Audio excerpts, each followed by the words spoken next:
Okay, so optimal setup here. I like to have this back plate at pretty much its lowest position, because what that's gonna do is put me as supine as I can, and it's gonna take a lot of pressure out of my hips and lower back. Second thing I like to do is add these yoga blocks. So the way I add these is not actually all the way at the bottom here. I put them up just a little bit. And what that does, it gives me a little bit of a fulcrum point to kind of really lock in on these and not feel like I'm gonna slide up. So you see how I kind of have them under my, they're not all the way up here, but they're kind of like on my upper glute.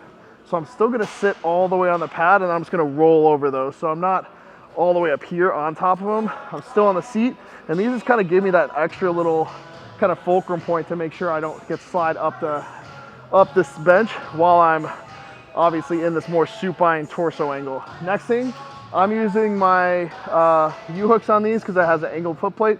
So you can see it's kind of just hanging right now. I'm just gonna stick my feet into it.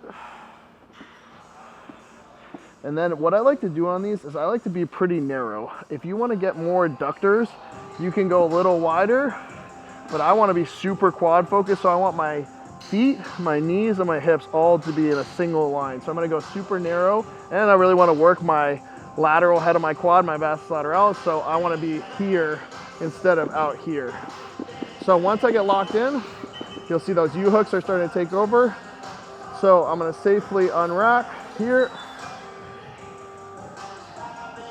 Next thing, I want to pull my butt down using these handles and almost like crunch core, and then I'm going to create that bracing point, and then I'm just going to slowly eccentrically load this.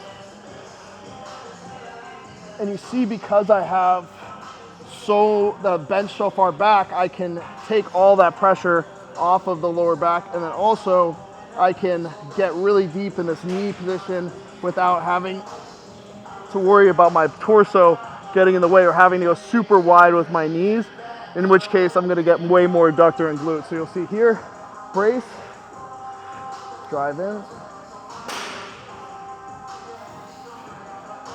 sink it, sink it, sink it, and then drag out. I'm gonna get a full working set, so I'll see you guys on the next exercise.